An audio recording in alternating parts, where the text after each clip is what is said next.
strategic move that Eddie is making for AJ? Why are you not thinking, let's get him set up for kind of animal? That was years and years and years ago. Like, Clarissa is a way different fighter from when she was back in. Thanks to those joining me live and to those that will be joining me on our defenses that she's had to have recently. You know, she's pulled people. All right, what's going on, everybody? Welcome to another edition of the RoundTable about tribalism. I don't think tribalism is necessarily bad. I just don't think it has to be. I don't know what he think he sees or what he think he know. But he going to the hospital, bro. Like, bro, you not winning that fight. You guys mentioned, I think, D-Style, you mentioned him versus Regis Prograis. I'd love, that sounds like a... I don't need you, you know, and PBC and others, in my opinion, it's like, oh, this is my guy. Like, there's a relationship. Flat out, it's tough, and we call box, and we go to the end of the round, and then... That would say, what do you mean by acting black? That's a fair question, but a participant of trash talk knows... And they're announcing a fight 3-4 months from now. And he ain't going to fight. I bet you anything. He's not going to fight somebody as good as John Ryder. Thanks to those joining me live. Those that have joined us on the archive. This is The Style. You're tuned into the Roundtable, episode 181. If you're listening on the archive, hit that like button right now. 100 likes is the goal. Of course, I'm joined by Joe Habib from Ringside Reporter. Hello. Okay, check him out every Sunday with Eric Lorda on Ringside Reporter every Sunday. And, of course, you're on the Roundtable. Kind of force him to come on every week. It is what it is, you know what I mean? The one and only Dave from the Shushan. How's it going? El Vaquero in the building. How's it going, bro? You know what I mean? We got Dave DeWinnis, Dave on here. Dave DeWinnis! Whoa! Boxing deep dive in the building as well. There we go. We're just going to say names today. You know what I mean? It is what it is. But let's go ahead and get this one started. Let's get this one started. Dave from 70, what is it again? 702. I forgot the damn code. I'm saying to win this instead. This is crazy. You know what I mean? But let's go and get this one started. A lot to talk about. So much to talk about. So first things first, just to get this out of the way really quick, but I'm intrigued by it. Don King, y'all thought Don King was done, huh? Y'all probably thought Don King is done, and we're never going to see Don King again. Don King is still around. Don King is still strong, and he's going to be promoting Adrien Broner versus Blair Cobbs. You must have listened to the Roundtable, because I suggested Blair Cobbs as an opponent. That is an interesting one right there. Joe Beeb, what do you think of this matchup, man? Is it intriguing to you? And what do you think about it? It's funny when sometimes you look at two fighters, like obviously Blair Cobbs and Adrien Broner, with all the respect to both guys, they're not Canelo Alvarez, right? They're not Ryan Garcia in terms of popularity. And also when you look at them, they're not Terrence Crawford, or they're not a top level like a Usyk in terms of pound for pound. But when you match two fighters who are at the same level, right? Who have vulnerabilities and who have, pretty much aggressive styles, right? Two offensive-minded guys, even though Adrien Broner is more of a counterpuncher, but he does like to get his offense off. He can be aggressive at times. So where both of these guys are at in their careers, this could, seeing as how they're both kind of at the same level, in my opinion, this could end up being a pretty decent fight on paper, right? And it could translate into the ring as well. So you look at it and you say, well, what does this fight mean? How much significance does it have? Who really cares? Where is either guy going? But again, when they're at the same level, they both have shown vulnerabilities in the past. And because of that, sometimes you get an exciting fight. It's like when you had Mickey Ward versus Toro Gotti. Those guys were not like pound for pound guys either. But because of where they're pretty much at the same level, and the styles that both brought to the table, what did you get? You got 3 great fights. Now, I'm not saying you're going to get a trilogy out of this, but you may be surprised at how entertaining this fight does turn out to be, because you do have a guy in Blair Cobbs who will take it to Adrien Broner, and you do have a guy in Adrien Broner who can punch a little bit and who's a counterpuncher. So it's an interesting clash of styles that I think it could end up possibly being a pretty entertaining fight to watch. June 7th, Don King promoted event. Are you intrigued by this matchup, Lyndon? Oh, look, I forgot Adrien Broner was still around, to be honest, mate. Look, stylistically, it's going to be a good fight. What is Cobbs? Is he, 16-1 or whatever it is? But he hasn't fought for, is it about 18 months or something like that? But look, it'll be an entertaining fight. What relevance it has in the scheme of world boxing is debatable, I suppose. But look, it'll be an entertaining fight. Let's see if Broner can bring a little bit of what he had a few years back, and Cobb can maybe get his best career win. But look, I'm not overly excited about it, if I'm going to be brutally honest. But a fight's a fight, and I suppose it'll be entertaining while it lasts. Let's go to Dave. Hey, talk to us, brother. Talk to us. June 7th. Are you intrigued by this matchup? He's flying down. Yeah, I'm actually intrigued by it. I had the pleasure of running into Blair Cobbs at the what fight was that? The Vergil Otriz fight in January. Some Theo Media was there. We ran into him in the hallway, and he kind of gave us an inkling something big was going to happen for him. You know, he got released from Golden Boy's roster, so this is kind of big for Blair the Flair. This is just going to give him another opportunity to tell his story, guys, because Blair the Flair has an incredible story to tell. Some of you have heard it from Philadelphia. His father was his father was a dope dealer that did federal time, and he had to evade the law and ran to Guadalajara, Mexico, where he learned Spanish. Wait, and he not to Bel Air. I think there was a brief moment where he lived in Beverly Hills, but then eventually finds himself in the gyms of Guadalajara as an expat. And, what better place to learn the sport of boxing than Guadalajara, the hometown of the face of boxing, Canelo Alvarez. In those mean gyms is where he learned to fight. And, of course, now he finds himself in a crossroad fight against Adrien Broner.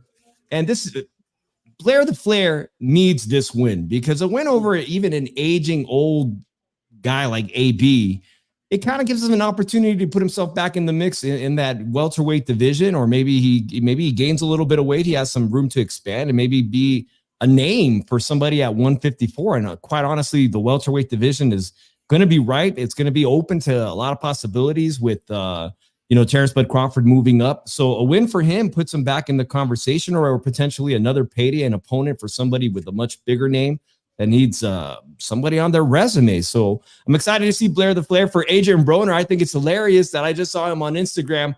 I saw that he was hollering at this girl rapper, Coy Leroy, on IG Live about a week ago, trying to promote his fight in her IG Live. The girl sings a song because girls are players too. And she's like, I don't know who you are. I don't know what kind of player you are. I don't know. Never heard of you, bro. I don't care. And he shot his shot. Inviting Coy Leroy to his big fight in Miami or wherever this fight is taking place. And she's like, She won't go. She won't be there. I don't know who you are. She won't be there. So AB is not very relevant with the Gen Z crowd. Again, this isn't the fight that I'd be excited to spend any money on, but there's something there, for Blair the Flair. Hey, it's a big opportunity to put a big name on his resume and maybe get another big payday. But wait, like King Rye, he just made $47 million. He throws you $1.99. Salute, he says. Shout out to King Rye. I'm feeling like now I know how Angelo Dundee felt when he got stiffed by. He's going to pay a lot of taxes. Got to cut him some slack. He's going to pay taxes, please. Hey, you're like Derek James. You got a small percentage. Right? Yeah, I'm gonna have to sue the guy. What's going on right now? You know what I mean? But, and no, we're not going to be talking about that guy. So I have no idea why he's suing or if he has a case. We'll let the courts decide. Hey, Calix, talk to about James suing on his plane. Blair Cobbs, Blair the Flair, versus Adrien the Problem Broner. Don King's involved. Like this is crazy. What are you looking more forward to? The production value of the show or the fight? None. Much like Coy Leroy, I'm not interested in this fight at all. I'm not interested in going. Look, if this was a Don King, this is a Don King card. So the problem with that, it's gonna be on pay-per-view, and it's gonna be like in a gymnasium in Florida. That's what's gonna happen here. So with leaks on the roof. Yeah, if this was in, neither guy is probably going to get paid. So Classic. What are you it's going to be talking a about? mess. It's going to be a mess. So I heard one of his cards, by the way, had leak. It was leaking on the roof, and the leak was falling in the ring. Like, this is, you can't make this shit up. So if this was on it was like a Friday Night Fights type thing, I'd be all for it because it's actually fun. It's a good matchup, right? I could see it going either way. I'll probably bet on it, but the problem is you have to pay pay-per-view for it. It's like no, pass. Yeah, for sure. It becomes something different when it's on pay-per-view. So with that in mind, no, I'm not interested in it. But if they did do it on an undercard, I would love this as an undercard fight. Okay. Who wins the fight then? Who wins? I think Blair Cobbs is going to win. Hey, Dave, who wins this fight? Blair Cobbs has a lot of activity. And even AB in his most recent just doesn't throw punches anymore. Yeah. Okay. All right. Joe B, who wins this fight? I'm putting 10 grand on Blair Cobbs. Wow. Lyndon, who do you got winning this fight? I'll stick with Broner. I'll stick with Adrien Broner. I think Broner wins the fight. He's too economical, man. He's always been economical, but even more so now. Like he's economical in the ring, but not outside the ring. Yeah. You know what I mean? I think he needs to switch roles outside the ring and in the ring. You know, I'm just putting that out there. All right. And yeah, I've been seeing him shooting his shot or all that stuff, and you just don't got it. Like you're not Ryan, you're not King Ryan right now, brother. You know what I mean? It is what it is. You're not the it dude right now. Once upon a time, Adrien Broner was, but not anymore. And it just is what it is. You know what I mean? Let's go ahead and move on here. And I want to start with Lyndon here. Lyndon, Vergil Ortiz didn't mess around, was probably thought to himself, I ain't even going to risk an injury here. I'm going to take this guy out. Took out Dulorme in 1 round, called out, not really a call out, but just basically it's already official. Basically said, hey, let's do this to Tim Tszyu. Tim Tszyu shadowboxing on social media. They're both all for it. They're using words like fight of the year, World War III, things like that. What are your thoughts on what are your early thoughts on this matchup? Well, like a lot of boxing fans out there, I was quite surprised this fight is happening so early. I mean, it's obviously a fight that we looked at down the track. And as we've seen with what the Saudis are doing, money talks, I suppose. But it's probably a fight that I might have thought might have been 12 to 18 months away. But look, it's a great fight. I think it will be the fight of the night on the card. But it's intriguing to me because, of course, Tim's coming off his first loss. Ortiz is 2 first-round knockouts in the last year and a half, 2 years, whatever it's been. So it's intriguing. Look, I think it's a dangerous fight for Tim. I would have liked to have seen him come back maybe against someone a little lighter in punching power and cred than Ortiz, coming off the loss to Fundora. But look, it's going to be a great card. Was it August 3rd, LA, headlined by Crawford and Madrimov. So I can't wait. But as I said, very surprised that they've decided to take this fight straight up. But the fact that the WBA interim title is on the line, I suppose that's the carrot that got the fight over the line. Tim wants to get back in the mix straight away. Looks like the Fundora fight might be a little bit away, or the rematch might be a little bit away. So I don't blame him for taking it. Now that WBA belt's up for grabs, I can see now the sense behind it. But as I said, a very, very tough fight. I think Tim gets the job done, but it won't be easy. All right. Calix, early thoughts on this matchup? Love this matchup. First of all, to address Saturday night, body shot was beautiful. And we know Vergil can punch. We've always known Vergil can punch. We've always known when Vergil gets in the ring, what happens. He shows up, but we worry about what happens the day before. And this is what worries me right now, fellas, with Vergil is when he fights Tim, I'm assuming this is going to be the full 154-pound limit. He's never been down to 154. And we've known, Ryan Garcia just paid $1.5 million to avoid losing those last 3 pounds. So it matters. Losing those last few pounds matters. And guys do not like doing it. So we still haven't seen Vergil get down to 154. The closest we've seen him is 155.6. So can he comfortably get down to 154 and be the same fighter against, and the first time you're doing it, you're facing a killer in Tim Tszyu. So I love fights like this. These are the fights we've been brainwashed as boxing fans to say we need to marinate them. It's not safe to do these at this time. I love the fact that this just makes me a bigger Tim Tszyu fan, to be quite honest, coming off a tough loss like that, then jumping right back into this. And this is a step up. We've been waiting for Vergil Ortiz too, right? We've been saying for a couple of years now, like, this looks like the guy. This looks like the dude. Well, if he beats Tim Tszyu, now we start talking pound for pound list, right? We start to have those conversations for Vergil Ortiz if he beats Tim Tszyu on August 3rd. So just a lot of implications with this fight. My big question mark, of course, is the weight with Vergil. Can he make 154 comfortably and look good in this fight? But it's a green light now. I like how Vergil performed. He cashed out that. I bet Vergil Ortiz, rounds 1 through 4 knockout. He got it for me. He got it done early. He knew it. As soon as he landed that body shot, he knew it was over.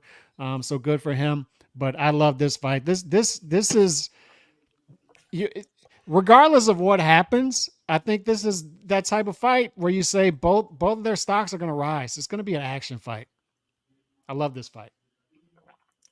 Joe Habib, this is the type of fight that 2-3 years ago, before Turk Elishik was even involved in boxing, if we even suggested that this could be on the undercard of an event, we would be called crazy. We would be told, you don't know anything about the business. That's not how you do the business of boxing. You're a bunch of idiots. You're always dreaming. You're always thinking too much.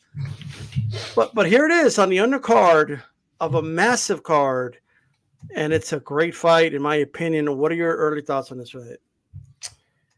Well, the thing about it is the intrigue lies where Tim Tszyu's never been in there with a guy like Vergil who can punch like this. This is a guy who's got 100% knockout percentage, right?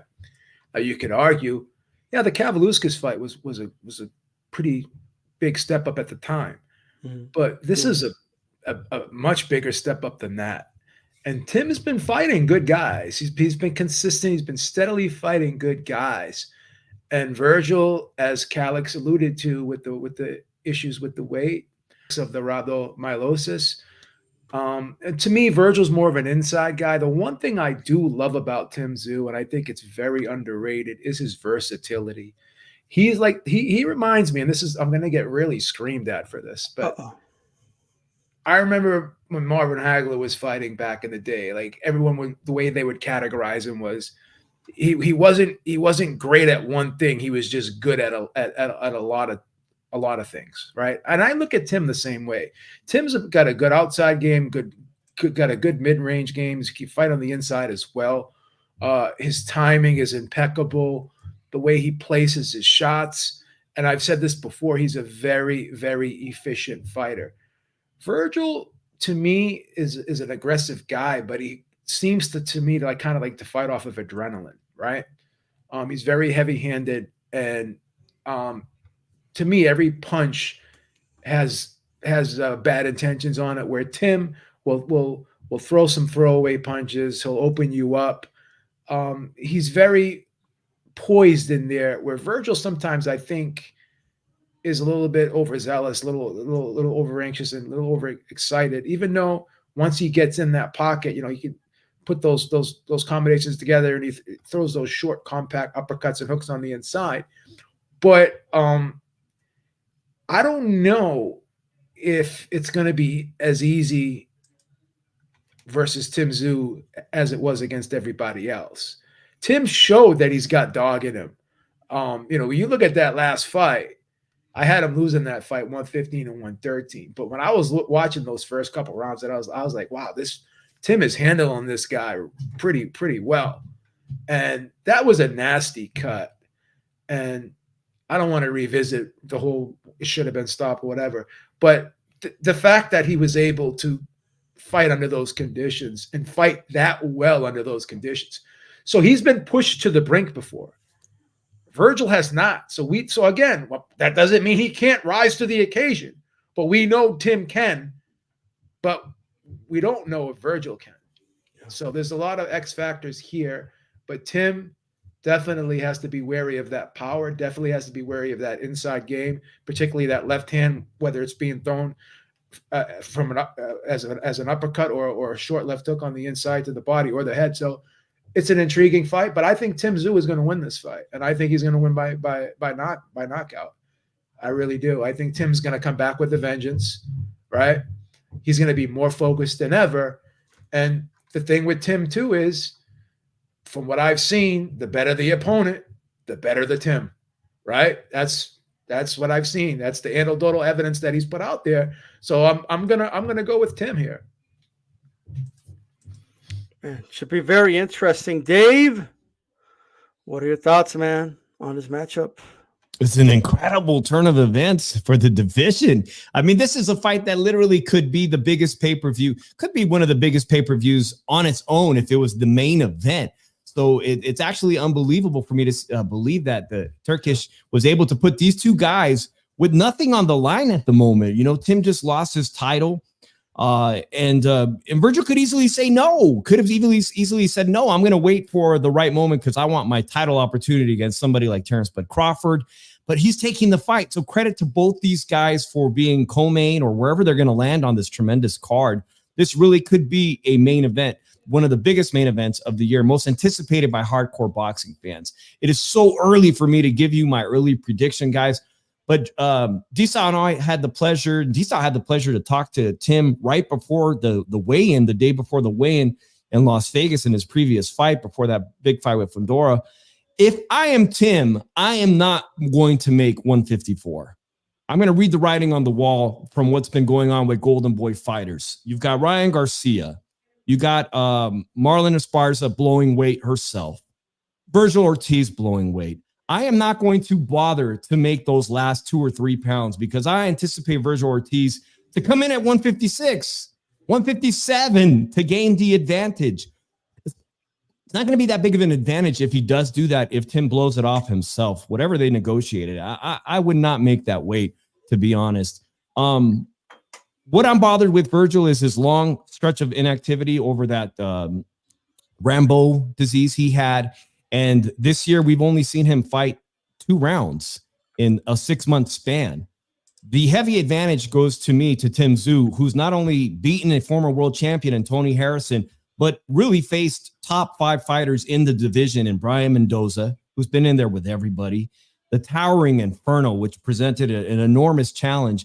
And then what he showed in that Fundora fight, a lot of us could agree that had his corner stopped the fight and gone to the scorecards early or called for a no contest, this would be the biggest title fight of the year, you know, and heavily anticipated because Terrence could potentially pick off one of the belts, and Tim and Vergil would be fighting for that other belt, you know, bringing up a unification down later on in the year. I'm incredibly excited for this fight. It's way too early to call for it. Right now, I'm going to say it's a 50-50, but if I had to pick, I would favor Tim, who's got the tremendous, ring experience at 154. Look, I think Tim wants that belt, which is why I think he's going to make 154. And whether Vergil makes 154 or not, I have no idea. I'll be honest with you guys. Why couldn't he make it in the last fight? He couldn't make it in the last 2 fights. I think it should be a very strict clause on if you come over, what the penalty is to discourage Vergil from coming over, in my opinion. I also look at Vergil as a fighter that does need to be champion more so than a guy like Ryan Garcia. I think a Vergil Ortiz does want to be a world champion. I think that is something he wants to do. And I also do believe that Vergil respects the sport more so than a Ryan Garcia does. Just my opinion, right? But I don't know if he can make the weight because he hasn't shown me he can make the weight. Do you think the weight this time around was due to they knew he was going to bounce back pretty quick after, so let's not go down to 154 twice real quick back to back? It's possibly that, you know, like I said, though, it's a big wild card. And another wild card real quick, D-Style, is we've never seen Vergil in there with a guy who can go to the body as well as he can, like Tim Tszyu. So with those effects, that's a big time illness from what everybody's saying is a big time illness. So weight, and then a guy who is going to go to the body on him. They're going to They're going to game plan. They're going to know we need to go to the body with this guy, and we want to test if his body can deal with this. No, for sure. Look, he's not going to fight for another 3 months, pretty much. So, yeah, true. I'm not sure. Like, I don't. To answer your question, I'll ask you a question. Do you know that's why Vergil did it? No, I don't. No, but so what I'm saying is, I don't know. I don't know if he can make the weight. Like, I don't know if Vergil Ortiz can or not. And I think in his case, it's more so a health thing. But that's not Tim's problem. If you want to fight for a belt at 154, then you got to make the weight. That's just how I feel about it. Knowing Tim, he's probably going to take the fight anyway, even if Vergil goes over. Like, there's no doubt. I just think, and I think Vergil's team knows that. So if push comes to shove, they probably just don't make the weight if it comes down to a health issue. And I'm not sure how I feel about that, but we'll cross that bridge when we get there. I love the fight. I like this card. I like that it's going against everything we've been told as fans we can get because business. We've been told for years you can't get fights like this on undercards because that's stupid. The way you do it is the way we've been doing it. We're supposed to give you crappy undercards that nobody likes to see. We're supposed to give you cards where nobody shows up to the arena to the main event. We can't do it like the UFC does. They have a different model. We can't do it that way. We can't give you a green night of fights. We can't do that. We can't give it to you quickly either. We have to, like 4 or 5 years ago, we would be hearing about how this fight needs to be marinated. You guys don't know. You don't understand. We're not supposed to just give you the fight. That's stupid. Why would we do that? We have to marinate this fight all the way to you guys don't give a fuck about it anymore, and then we give it to you. That's how we're supposed to do it. That's the way you run the business of boxing. But business as usual has only done the following. The popularity of the sport has dropped in America due to that. There's no energy in these arenas, and people stop showing up to a lot of these fights. But I guarantee you they're going to show up to these fights. I guarantee you the energy is going to be high throughout the entirety of this card. And I could see why promoters may not be in favor of this because they're maybe fearful that these are going to be the expectations moving forward. But as a fan, I don't care if it's making the promoters uncomfortable. You've been making me uncomfortable with half of these fucking matchups that I don't want to see. All right. You've been making me feel uncomfortable as a boxing guy, watching boxing with my friends and family, and they're asking, what the fuck is this shit? Right. So maybe it's time you start feeling uncomfortable. All right. Maybe it's time for you, okay, to deal with being uncomfortable. I'll sit back, I'll relax, and spare me all the preaching about how this is not sustainable. All right. Just spare me. I don't care. You know why? Because a lot of things boxing's been doing, PBC's been doing for years wasn't sustainable, and we didn't get shit for it. What do we get? What happened to the 900 million or whatever that PBC just blew away and all the networks that got?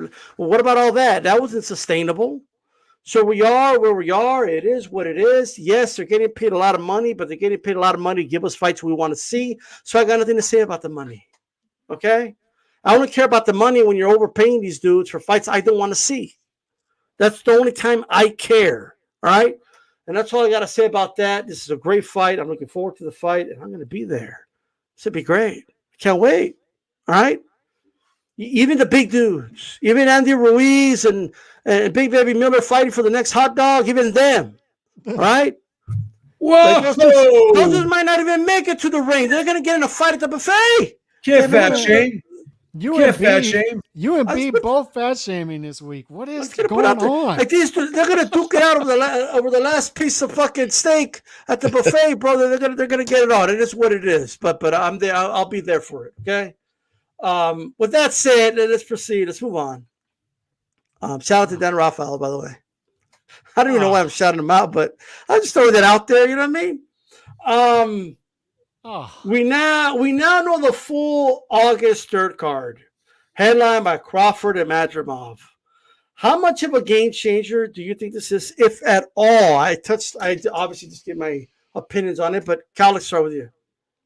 Short term, it's a huge game changer, right?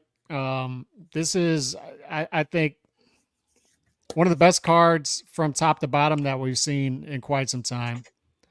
And I showed this on Twitter. I took a screenshot of it. If you look at the betting odds across the board from top to bottom on this card, it's 2-1 is the widest odds on this whole card. It's unreal. That's what you see for a UFC card. That's the norm for them. So short term, it's jolting for the market because promoters are going to see this and say, wait a second. We have a lot to live up to here. This could be some sort of reset. But long term, I just don't know. You know, I know you don't want to bring up the sustainability thing, and I'm with you. I want to pay attention, and I want to just enjoy it.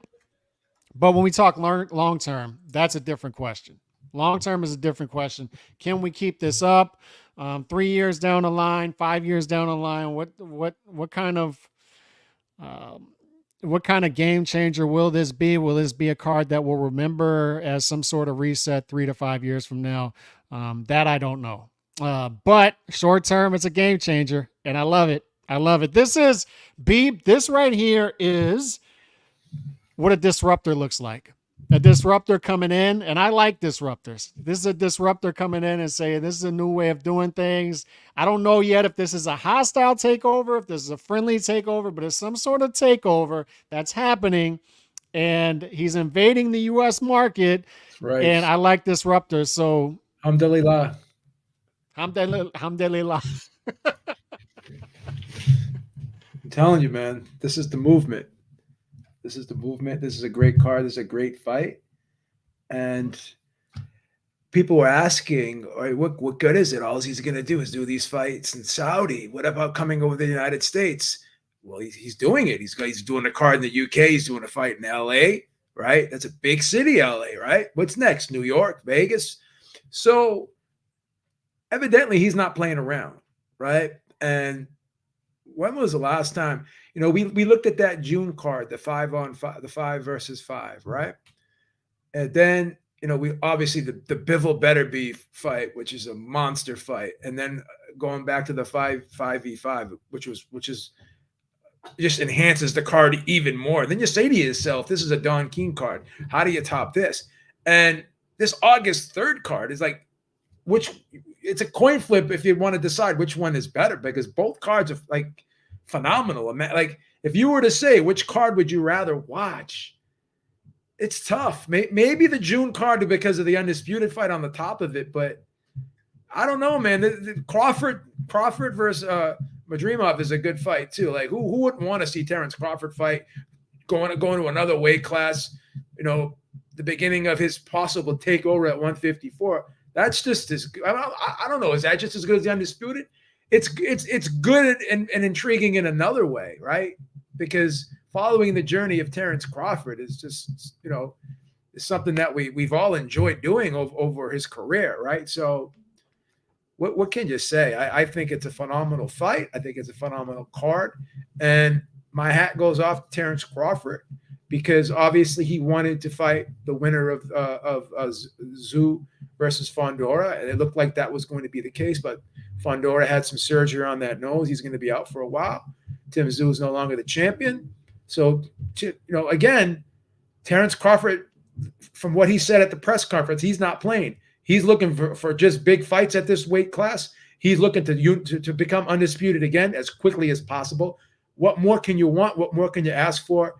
You know, it's everything and then some, right? So I'm ecstatic about it. I'm excited about it. And I've never seen a stretch of boxing like we're going to be getting in these next 2 months. I think it's phenomenal. This is going to be a great summer. And who knows what else is going to happen? I'm sure he's got another big surprise probably in the winter coming up too as well. So. All right. Hey, Dave, same thing to you. How much of a game changer do you think this is, if any? I think, like Cox was saying, short term, it's a huge disruption. This is like a WrestleMania event for boxing fans, for hardcore. You know, you've got all the big stars on one card, and you've got meaningful fights.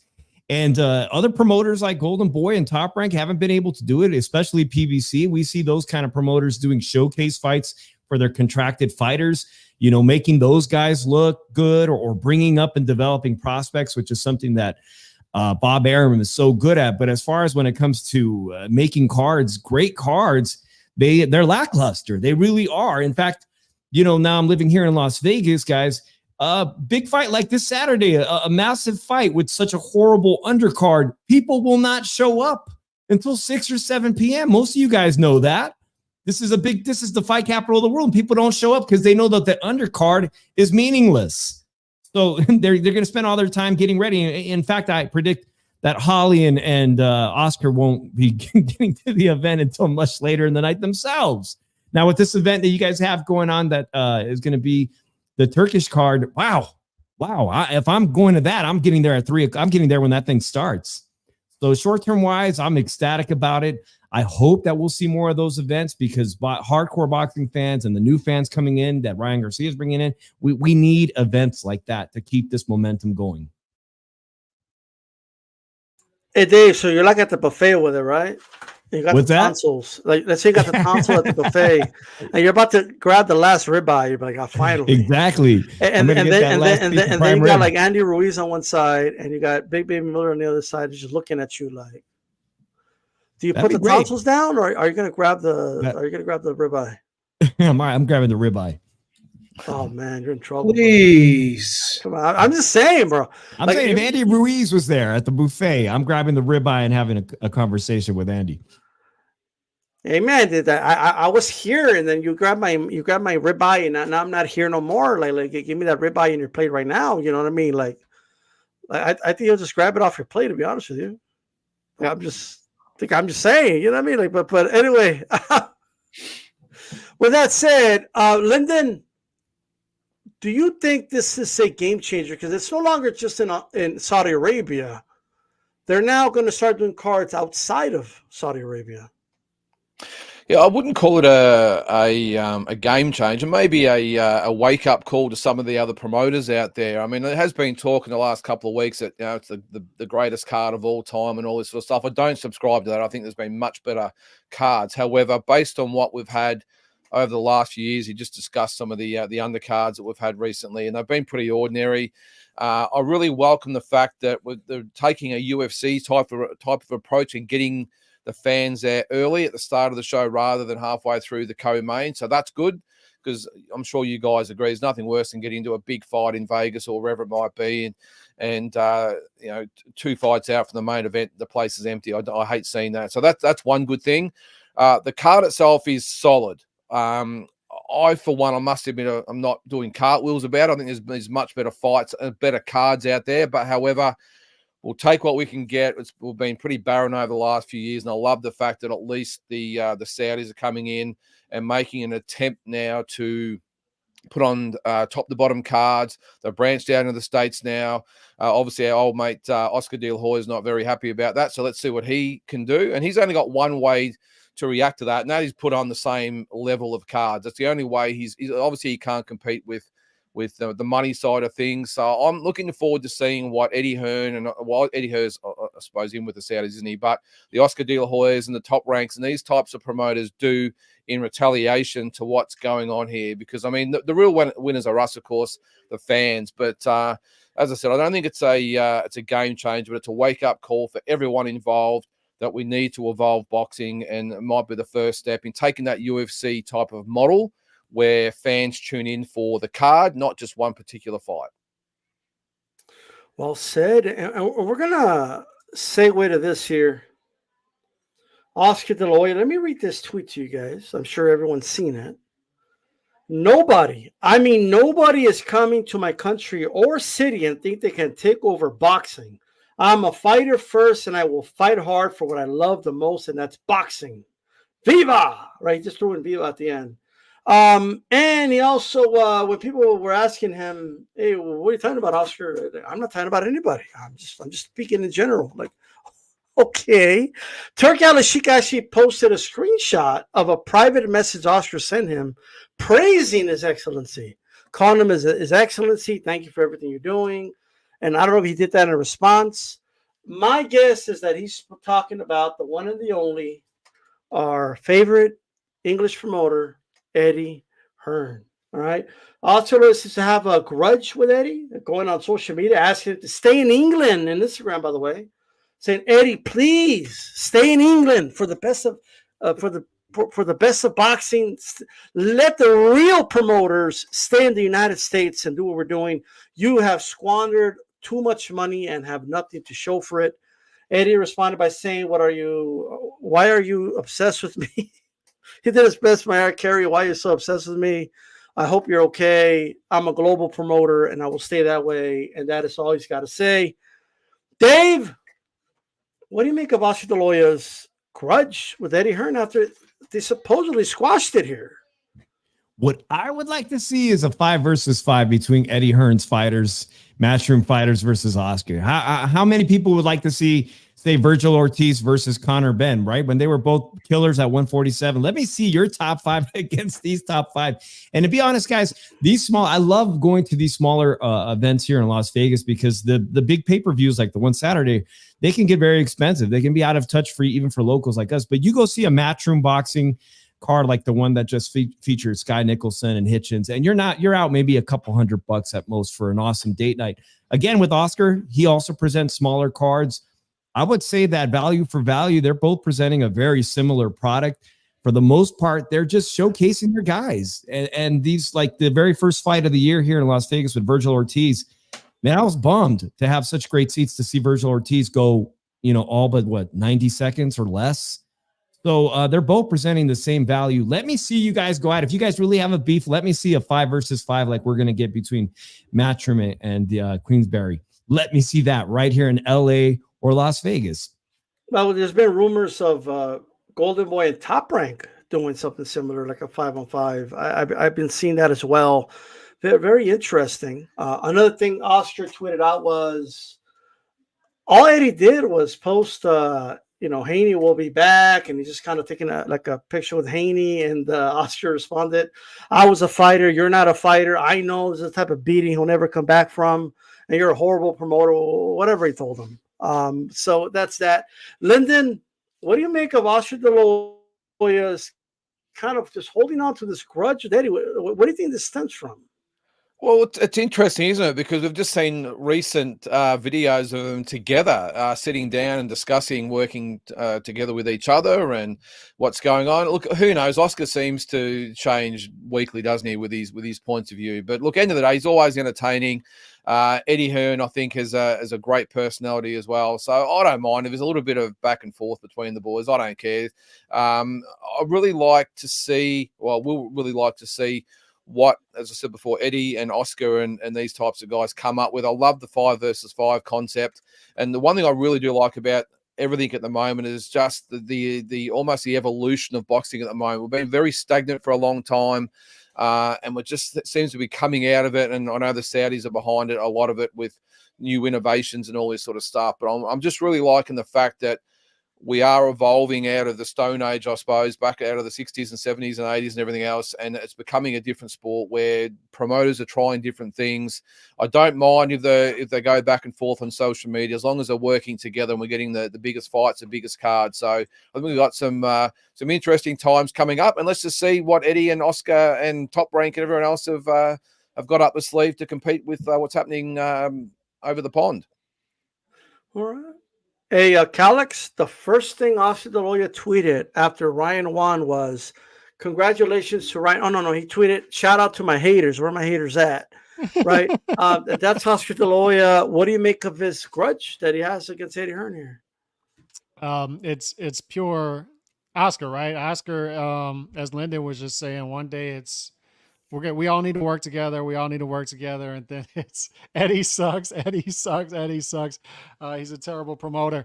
But when Oscar is disciplined, man, it's a beautiful thing. He puts on good cards, and he puts on good cards at different levels. And as I've said before, he understands that LA market too.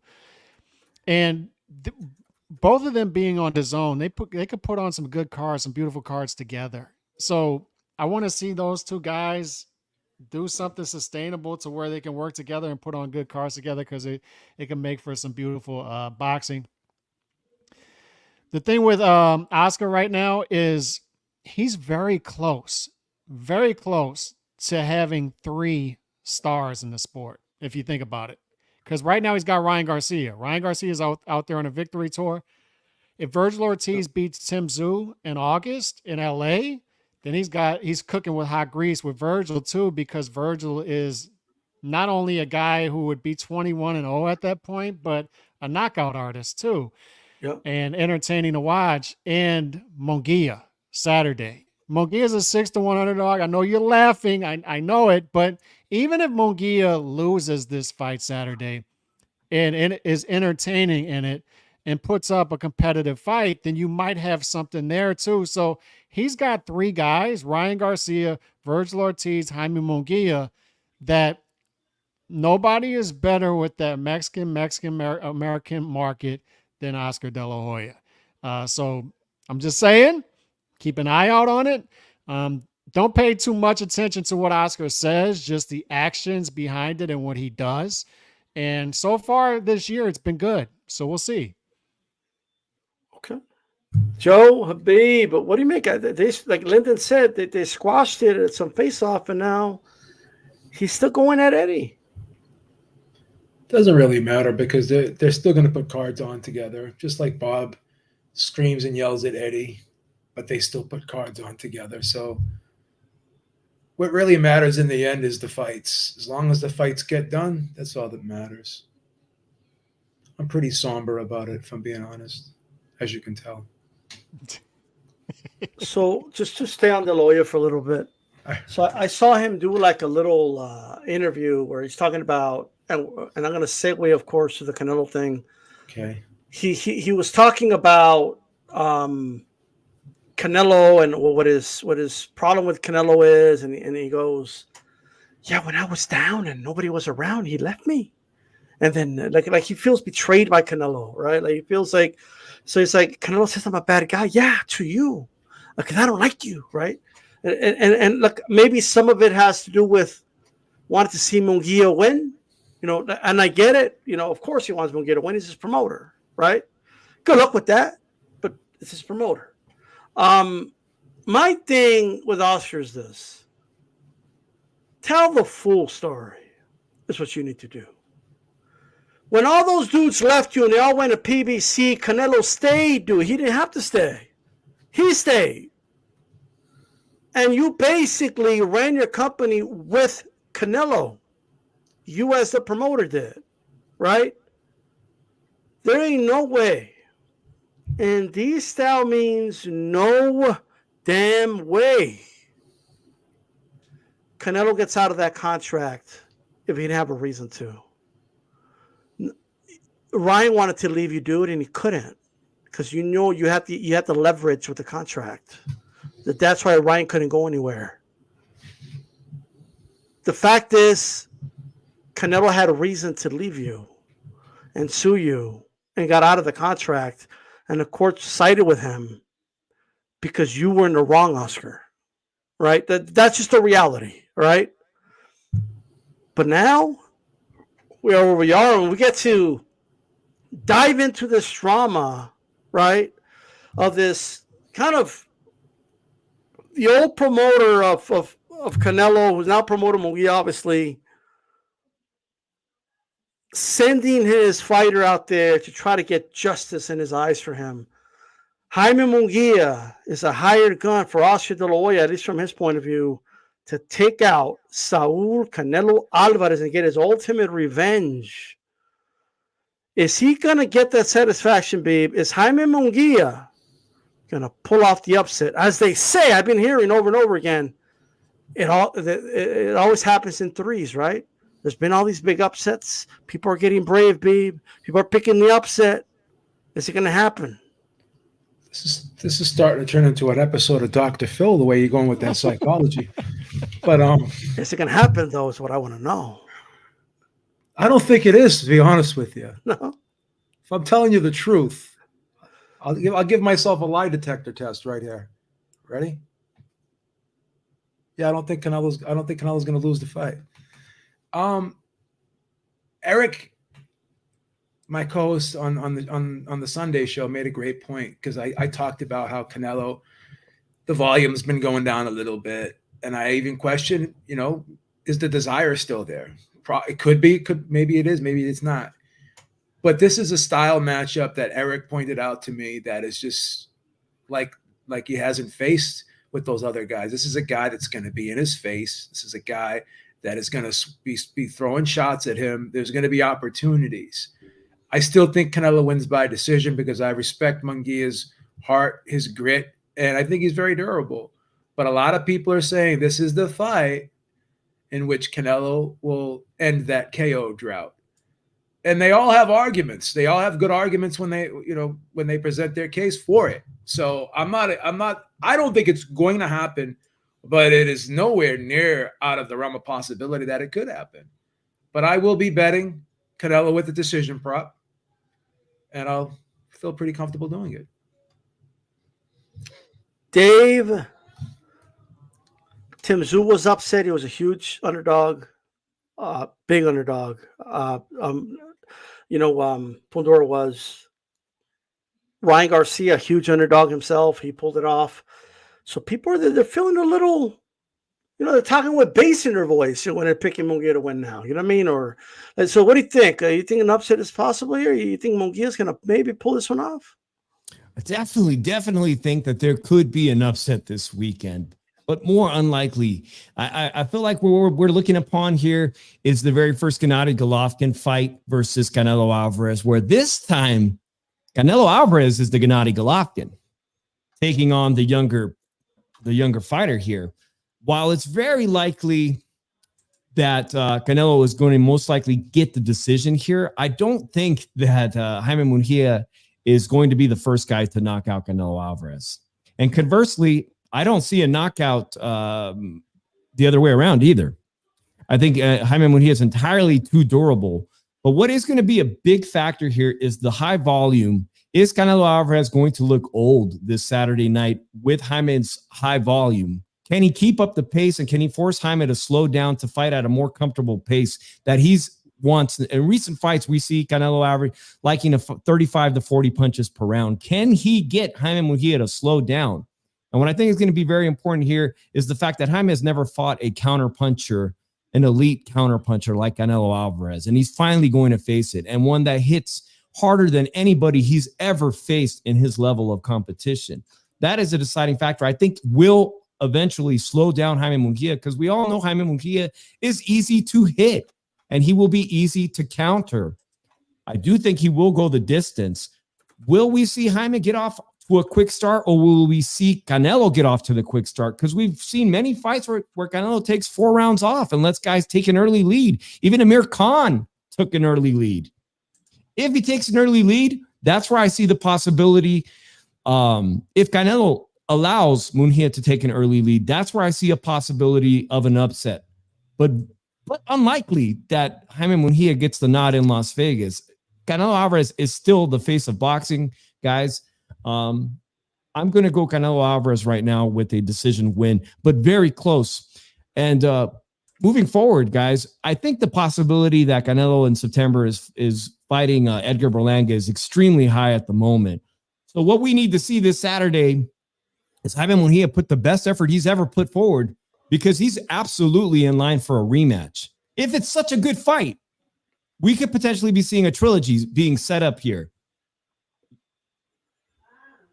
Well, what I'll say to Canelo is good luck getting $40 million guaranteed to fight Berlanga. Good luck with somebody giving you that money for that. You know what I mean? I'm just saying. Like you're gonna have to take a pay cut or something. That's what you want, but it is what it is. Lyndon, Mungia, Canelo, how do you see this matchup, brother? Look, I really like the matchup. I know it's probably got a little bit of heat out there, a bit of criticism, but I think besides the Benavides fight, I think this is the fight to make at 168. I really like the fact that Mungia, we know, is going to come and fight. Unlike a lot of Canelo's recent opponents who sort of know the script, how it's going to sort of go. Not to say anything untoward, but you can sort of see the way Canelo and the great fighters do it. They fight when they want to fight. They rest when they want to rest. They turn the heat up when they want to turn the heat up. And the opponent, more often than not, reacts to what they're doing. I see Mungia going against that grain. I think he comes to fight. I think he comes out really hard. I think he gives Canelo some problems early on.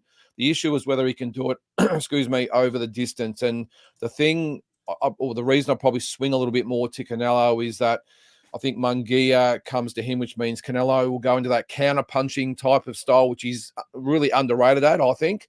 And I think with Mungia coming to him, he is susceptible to punches.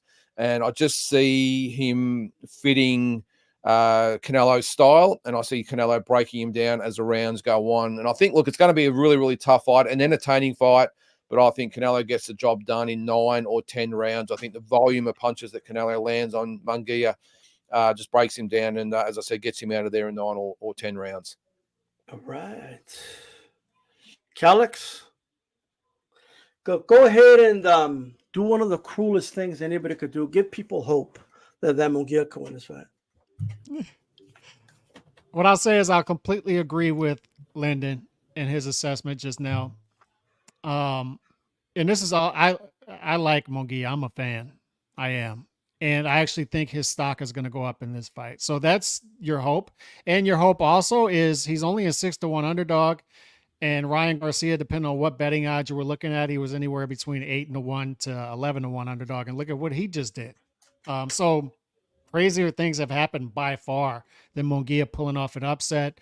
And a younger fighter coming into his prime, pulling off an upset against a guy who is a little past his prime. However, stylistically, I think this, and Dean Style, you pointed this out, this is the type of style Canelo likes fighting against. If you look at the guys he's fought, pressure fighters, volume punchers who come forward and take the fights of him, Angulo, Kirkland, Chavez Jr., how have those fights ended? All right, so the question mark now is he still the same fighter he was then?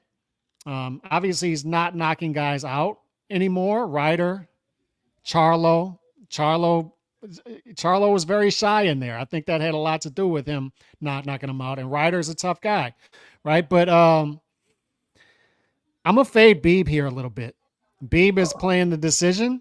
I'm going the opposite direction. I actually think that this fight's going to play out to where Mungia is going to have a lot of moments early in this fight, a lot of moments, and he's going to be catching Canelo with shots. But as we see, Canelo's going to start timing it. Canelo's going to start pot shotting. Canelo's going to start going against the ropes and landing those big shots, and he's going to oblige. And he's going to see this as Mexico versus Mexico. It turns into something different. Let's go to toe-to-toe.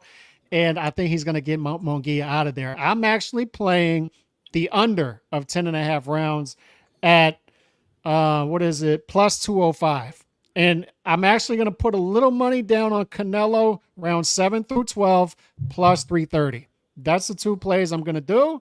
And I could end up losing. And by the way, if Mungia pulls up off the upset, look, I'm for chaos. I like it, even as a Canelo fan. But I just think this is one of those fights that it's just these styles are going to mesh well. It's going to be a beautiful night of boxing, and I think both of their stocks are going to rise. That's the beautiful thing about this. That's how I think it's going to play out. I hope you're right, Calix. I know everyone wants to do this whole like anything could happen in the sport of boxing, and I hate when they say that. Which is true. I could walk outside right now and a toilet could fall on my head that fell off an apron and I could die. Like don't jinx yourself. Anything could happen. I get all that. Don't jinx yourself. Unlikely things happen. I get it, right? But this isn't that unlikely though, D. But no. I mean, I give you an extreme example. But here's the thing. Why are people too scared? Just say that Canelo's going to beat the shit out of this dude. I just don't understand. Why does it have to be this close fight? And he's going to give Canelo all types of problems. And I just don't think it's going to be a competitive fight. I don't. I don't think it's going to be a remotely competitive fight. This is a bad matchup for Jaime Mungia. Wait a second. Terrible matchup. You don't think the first 4 rounds are going to be competitive with Mungia throwing a lot of punches? Well, hear what I got to say, and then you know what I mean. Like you got to hear the master break it down a little bit. You know what I mean. Like, but check it out. I just think, first of all, if I honestly believe, like, if Jaime Mungia is in one corner, right, and I look over to this corner and I say, hey, God, I need you to make me a fighter that could destroy this dude. He would mold a fighter and it would look like Canelo Alvarez, bro. Right? A counterpuncher with power. He has power in both hands. He has faster hands than him. This is going to be the first time in a while that Canelo has the faster feet. And he has better footwork than him. He's superior than him in every way except maybe punching power and size. That's it. Is he even going to hit Canelo that much in the first few rounds? Canelo's going to be slipping his punch, and it's going to make him pay. It's going to be like slow motion for me. Slow motion for me, right? That's what it's going to be. Like, Canelo hasn't fought a dude this slow in a while, bro. Like, he's been fighting dude. Even Bivol was blazing fast compared to this. This is not the style that beats Canelo Alvarez. It just isn't. Okay, and I know a lot of you are too scary to do it, but I'm gonna say it for you. Canelo's gonna destroy this dude, right?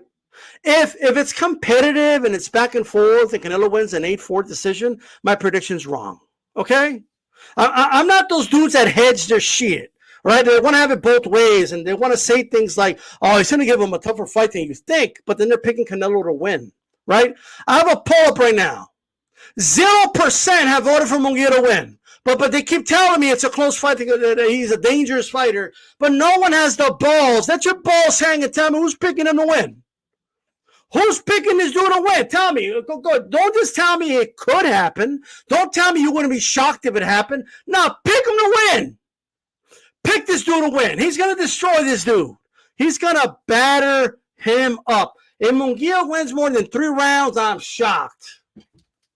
I would sit here and I would be like, if Canelo barely squeaks by this dude, then yeah, I'm going to join everybody saying, yeah, because there's something wrong with Canelo. He ain't right. Something's not right with this dude. No one's going to tell me, oh, just because he's with Freddie Roach, that the guy who got a gift decision, all right, against Hogan is going to beat Canelo, bro. He got booed in Mexico when they gave him the win over an Irish dude, and they weren't confusing the flags. They said, boo, you don't win this fight. You're not telling me the dude that went life and death with an old Derevyanchenko, who was hurt multiple times in that fight, is going to fuck with Canelo. It ain't going to happen. And he is going to get stopped in this fight. And if he doesn't get stopped, Canelo just cruises the last few rounds because maybe he's out of stamina a little bit. But this is not going to be a close fight. And too many of you are too scary to say it. You're too scared. That Haney loss is making you guys a little scared. Okay, it's that's what it is. And Tim Tszyu got upset, but like again, circumstances. There was a big gash in the top of his head, and there was blood all over his face. But Nando's over here saying it was a jab. Well, of course it was a jab because he couldn't see the jab. Like, well, what do you mean? If I duct tape Calix's eyes right now, he can't see. I'm gonna land jabs on him too. Like, you know, well, what does that even mean? Like, I'm just putting that out there, but that's not fair. Why do you gotta? What is this like? What is he gonna? He's like a hostage or something? You gotta put tape over his eyes? That's my point. You gotta throw him in a trunk next. That's how Tim Tszyu fought. Why are you sis? Like, because everyone's just too scary, bro. No, they're not. Like two fights ago, oh, he better not fight Mungia, man. That'll be a disgrace to the sport. And then Mungia beats Ryder. Oh yeah, this is a great fight. Oh, I think he'll beat Canelo. All we're saying is Canelo throws about 20 to 25 punches per round in the first 4 rounds. But he lands more than your average fighter. I understand that. I'm saying when you have a volume puncher, that's a problem early in the fight, and then Canelo's going to time. Okay, so all we're saying is going to be a competitive fight until it's not. Fair enough. But here's the thing. Hey, B, remember when we had Al Bernstein on Rope-A-Dope and he kept touting the volume of Manny Pacquiao, and that's why he's going to be Floyd? Yeah.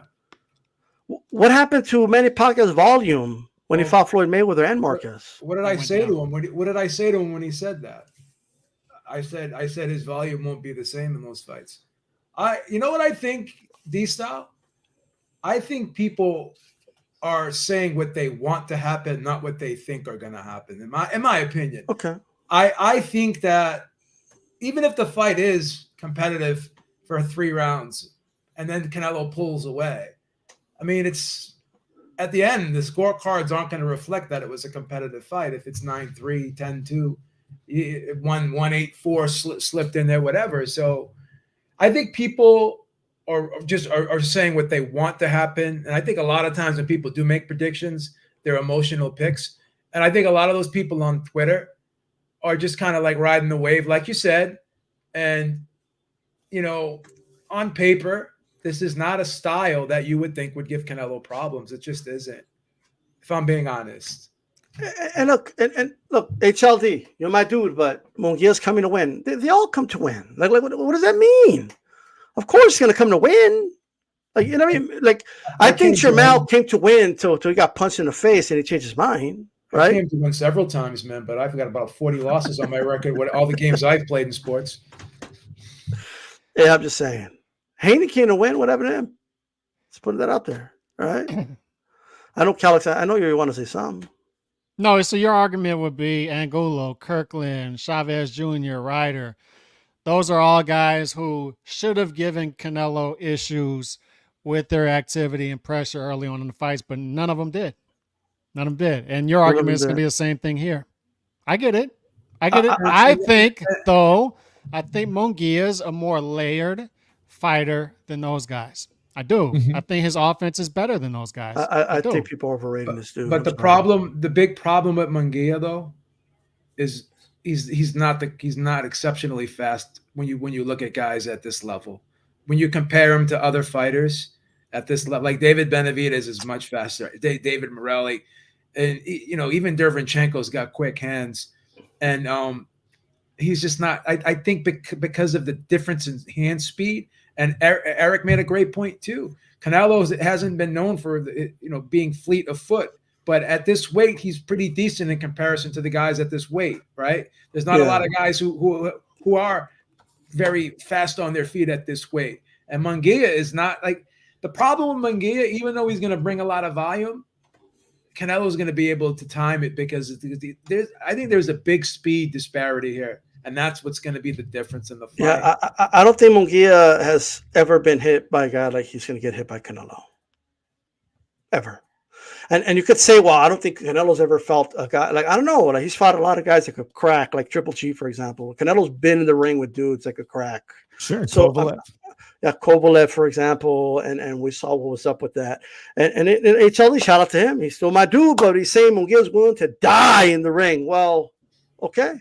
This is the thing, though. Like, all right, he stopped John Ryder, and that's not easy to do. And he beat Derevyanchenko. Like Derevyanchenko is like the ultimate test. The good fighters have barely gotten by him. Barely got all the good fighters. That's what I'm saying. But he did it. He got by him. Yeah, but that's a good win. They have like Danny Jacobs and those dudes like on Queer Street, like half of the time. Like he had fucking Mungia. He got by that. He got that win. And Derevyanchenko is the ultimate measuring stick fighter of around that weight class. Look, I love my Bills. He's like the Buffalo Bills of boxing, bro. Like, Speaking of Buffalo Bills, I think you're still caught up on the Jimmy Kelly fight. I think you're still caught up on the Jim Kelly fight. I think that's what you're doing here. I think he's better than the guy who fought Jim Kelly. So we're gonna see. HLD says he's willing to die in the ring. Look, that's not a good thing. That's not a good thing. I don't know. That's a good. Like, all I'll say is this: in the words of Miguel Cotto, die. Remember that? Remember what I told you? Remember what I told you? What a drill sergeant once told me. You never want to share the foxhole with a crazy person. You know why? Because that crazy person's not afraid to die. And when you're not afraid to die, then you're not going to do the things that you need to do to keep yourself alive. You don't want to be in a foxhole with a guy like that. He's smarter. Obviously, he's smarter pressure. He's smarter pressure than Angulo, Kirkland, Chavez Jr., Ryder. He's smarter pressure than that. I'm just saying. Oh, okay. And I'm not arguing for Mungia to win the fight. I'm just saying this guy is going to show himself well. So just pick on the win, guys. It's something you want to pick on the win. Just pick on the win. I don't want to pick on the win. I'm not picking the win. How many rounds does he win? How many rounds does he win in the fight? 3? I'd say 6-3 until I'm going 4 as high as 5. Yeah. What? I'm going to say Canelo wins a 9-3, 10-2 decision in this fight. All right. I think Canelo destroys this dude. I'm going to stick to that. Canelo needs this fight to be extremely competitive. If you look at that landscape at 168, he dodged the bullet by David Morrell moving up to 175. David Benavidez moving up to 175. The only viable opponents now, and this is laughable, is Berlanga. Is Berlanga WBA mandatory? Christian and Billy may actually be a very good opponent. Hey, but Dave, and then a rematch. Hey, but Dave, Mungia. Hey, but Dave, what makes Morale the silver bullet? Like who's he beat? Well, at least he doesn't have. If this is the tail end of Canelo's career, losing to guys like David Morrell with such a small resume, or a beast like David Benavidez, it doesn't sit well for his legacy. But fighting, if he's only got Berlanga and Billy, I mean, is David Pacheco worthy of a Canelo fight? Not really. So he needs Mungia to show up Saturday. He could potentially have not only a rematch, but a trilogy in the last 2 years. If he's only got 2 years left in the business, it would do well against a Mexican opponent like Jaime Mungia. This could be his Morales-Barrera. Okay, so you're saying he would benefit from a war, possible? He would absolutely benefit because he doesn't have to. No longer would the conversation be like, Canelo, move up to 175, challenge yourself again. You know, Dave, he could just fit pretty at 168. Dave, could you see it going the other way where it ends up being a 10-2, 9-3, or do you just think that's totally off the table? I think Jaime wins at least 4 rounds, 8-4, or potentially 5. Yeah. Okay. Right. Well, look, it's a big fight. Dudes are just scared to say he's gonna dominate because they're fearful it might be close, I guess. Okay, cool. But it is what it is. But look, I get it though. I get that Canelo is getting older, but he's not like 40 though. People talk about Canelo like he's fucking like ancient or some shit. I think Canelo will be fine. All right. Not getting Social Security checks. He did start at 15 though. He did start at 15, which is a lot younger than American fighters. Yeah, he's almost got 70 fights. He's getting $2,000 haircuts. I'm gonna say something. $2,000 haircut. Let me just say that I actually believe that Mungia is more shop worn than him. I actually believe that. I think he's taking more punishment than Canelo has if you compare their careers. This guy's been in life and death battles with dudes, bro. Life and death battles at Derenchenko. He took more punishment in Derenchenko fight than Canelo has. Like this dude's gone 47 rounds with Golovkin and Kovalev. What are you talking about? Calix, when have you ever seen Canelo get hit with a punch and do the bobblehead like Mungia? Never. But that doesn't mean this Mungia's been through more. All than those Canelo. years of riding shots, taking steam off the shots, like having better defense in Mungia has played dividends for him, and I think it's going to show. Canelo's got wear and tear on the joints. His body's breaking down, but in terms of like him taking punishment from punches, that's a different story. Hey, Calix, can Mungia counterpunch Canelo? No, I didn't say he could. Canelo could be first. Canelo could counterpunch. He could hit him in between. It's going to be a slaughter, bro. I'm deciding right now. I love when you do it like that. I love when you break it down like that. He's not more shop worn than Canelo, though. That's ridiculous. I'm emailing. I don't think it's that ridiculous, actually. I'm going to email. Well, he has a lot of fights too. I'm emailing FanDuel right now, right? And in the prop bets, I want them to put a line for slaughter. That's what I want them to do. This dude went life and death with Derenchenko, a very poor man's version of Canelo. Go rewatch that fight. And I guarantee you, I'm going to tell you right now, if Canelo fought Derenchenko, it would be a close fight. I'm telling you that right now because nobody beats Derenchenko clearly. Nobody. I like Derenchenko. That was 8-4. 8-4. That was an 8-4 fight. That was a tough fight. Come on, he could box him the same way Jamal did. What do you mean? He's more versatile. I'm just putting that out there. But it is what it is. We'll keep it moving. I love this. Okay. This is great. Let's talk about this. I don't think anyone's going to pick up here, but you never know, right? You never know. People might go with this one, but this is going to be on May 6th. Okay, 5th stateside in the Tokyo Dome. I believe, I could be wrong. Anybody can correct me if I'm wrong, but this is the first boxing match since Tyson-Douglas. It is, okay, in the Tokyo Dome. Well, is there something special in the air in the Tokyo Dome? Because that was, everyone always cites that fight as one of the biggest upsets in sports history, not just boxing history. Will the Tokyo Dome witness another massive upset like we did in Tyson-Douglas? Inoue versus Luis Nery. Now you're wearing the hat. You got the vaquero hat, Dave. You know what I mean? You got that whole, Chicano thing going. Are you going to roll with Nery or what? I can't. He's too undisciplined, man. This is a guy who's spends as much time at the Tijuana strip clubs as he does in the gym. Although I think he's a worthy opponent, I think he'll put up the best fight he can. I don't think he does as well as Nonito Donaire did in his first performance. He's coming up short, and he's probably most likely going to get stopped within 9. Oh man, Joe, Nery at his best. Does he have a shot against Inoue? He's getting stopped at 7. No magic in the air. Getting stopped at 7. Stopped in 7. Lyndon. I'm sorry. Go ahead. No, I'm all set. I'm sorry. I agree with the guy. I think I'll go one better and say 6 rounds for me. I think Inoue is just he's the monster. What trying to outdo me here? Yeah, I thought I'd just go one below, mate. But look, he'll be durable. He's got 35-1 or something like he'll be okay. But Inoue is Inoue. I mean, that's all we really need to say. But what a great card. Of course, we've got Jason Maloney on the undercard as well, which should be huge, defending his title. And it was 4 world title fights on the card. So looking forward to watching it, which is a good time over here, which will be Monday evening for us here, which will be good. All right. Calix. Is there something in the air here in the Tokyo? No. I just feel like every time people just why don't you parlay this one, Calix? Why don't you parlay this one with the Canelo Mungia? But let me finish what I was going to say. Like usually, people act this way. Like crazy shit happens. That's how people are talking about Ryan Garcia. Yeah, I mean, you're right about that. I mean, I talked about that during the week. It was like not even the sharp money was going, like the square money wasn't going after Ryan Garcia. The sharp money wasn't going after Ryan Garcia. And look what happened, right?